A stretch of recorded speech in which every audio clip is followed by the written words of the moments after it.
नमस्कार साथियों। कोरोना, बाबा रामदेव की दवा और उस दवा पे मचा बवाल, आज हम इसी विषय पे बात करेंगे।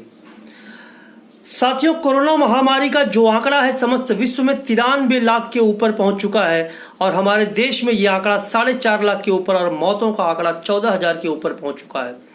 समस्त विश्व के साइंटिस्ट और डॉक्टर इस मुहिम में लगे हैं कि जल्दी से जल्दी किसी ऐसी वैक्सीन या दवा की खोज हो सके जिससे इस कोरोना महामारी के संक्रमण को रोक लगाई जा सके।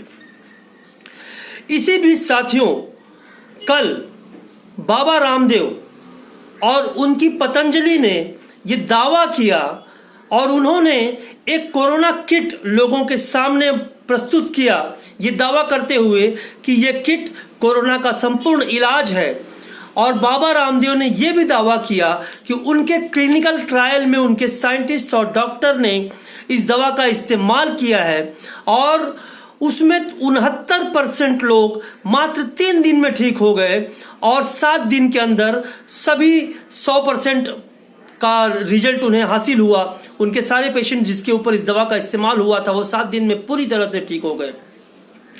साथियों, चारों तरफ बवाल मच गया कि बाबा रामदेव ने कोरोना की दवा बता दी। लोग यहां तक कहने लगे कि अब जल्द से जल्द लॉकडाउन हट जाएगा और लॉकडाउन को हटा देना चाहिए, सारी चीजों को पूर्ववत खोल देना चाहिए चूंकि अब कोरोना की दवा मिल गई है।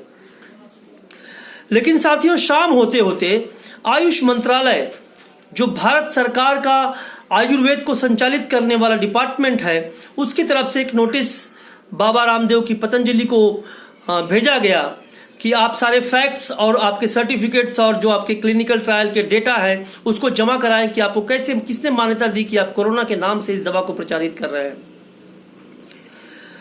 साथियों, उसके बाद जो पतंजलि के सीईओ आचार्य बालकृष्ण बाबा रामदेव के सहयोगी हैं, उनका ट्विटर पे यह बयान भी आया कि ये जो सरकार है यह आयुर्वेद को बढ़ावा देने वाली सरकार है और कुछ मिसकम्युनिकेशन की वजह से ये नोटिस जारी हुआ है। लेकिन साथियों, आज सुबह जो उत्तराखंड का आयुर्वेदिक ड्रग लाइसेंसिंग अथॉरिटी है, उन्होंने भी एक नोटिस बाबा रामदेव की पतंजलि को भेजा और उनका ऐसा कहना है कि बाबा रामदेव की पतंजलि ने सर्दी, जुकाम और खांसी के दवा के रूप में एक ड्रग का लाइसेंस रजिस्टर कराया था और उन्हें नहीं पता कि उन्होंने ये किस ढंग से इसे कोरोना की दवा बताते हुए ये प्रेस कॉन्फ्रेंस की है और इसे कोरोना की दवा के रूप में जाहिर किया है। साथियों, आयुष मंत्रालय के जो मंत्री माननीय श्रीपद नाइक जी हैं, उन्होंने भी कहा कि उन्होंने नोटिस दिया है और इस बात का उनसे जवाब मांगा है कि किस तरह से उन्होंने इसे कोरोना की दवा के रूप में प्रचारित किया है।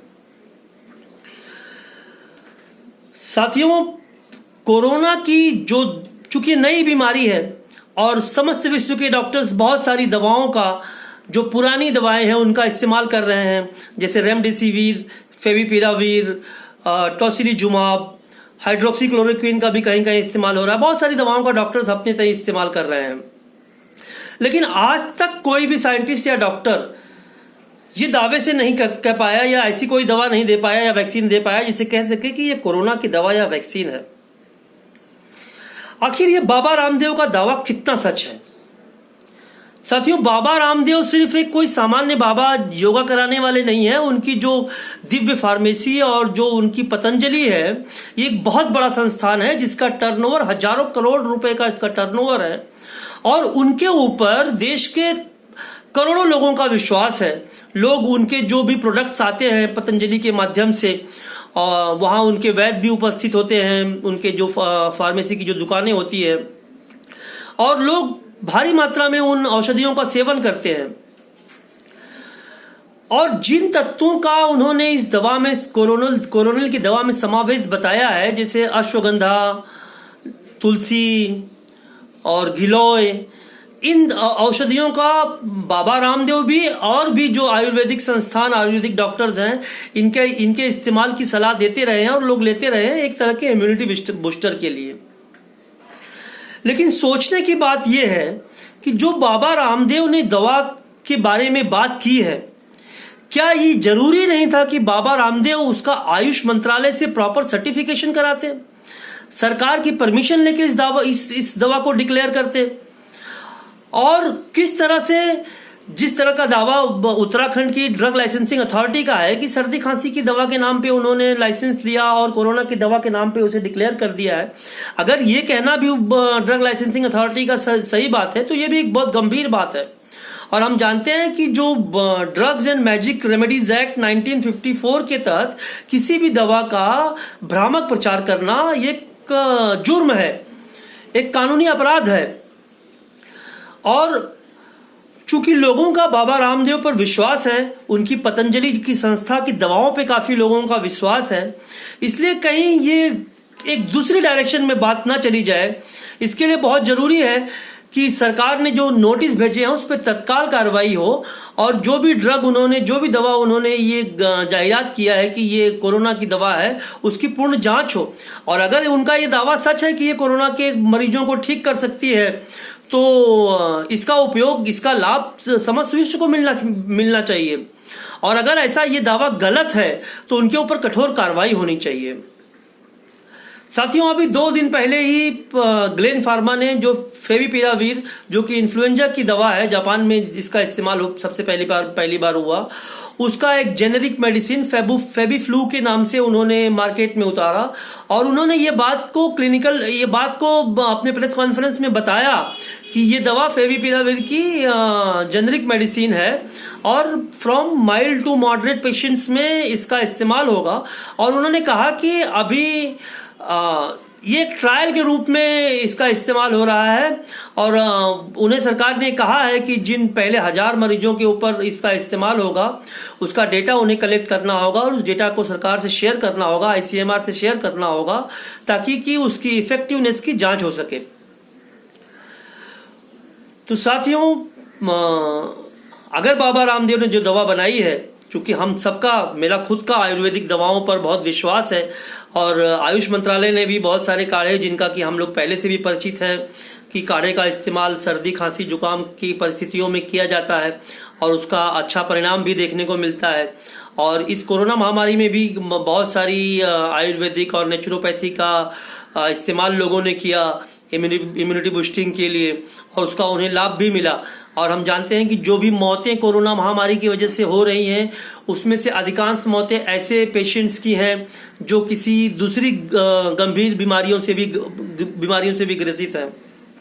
और जो सामान्य लोग हैं जिनकी इम्यूनिटी अच्छी है, ऐसा भी देखा गया है कि वो बिना किसी दवा के भी अगर वो कोरोना से संक्रमित हुए हैं तो असिम्प्टोमिक होते हैं या अगर कुछ थोड़े बहुत लक्षण दिखाई भी देते हैं तो बिना औषधि के या सामान्य इसी काढ़ा वगैरह पीने से भी वो 10-15 दिनों में अपने आप भी ठीक हो जाते हैं।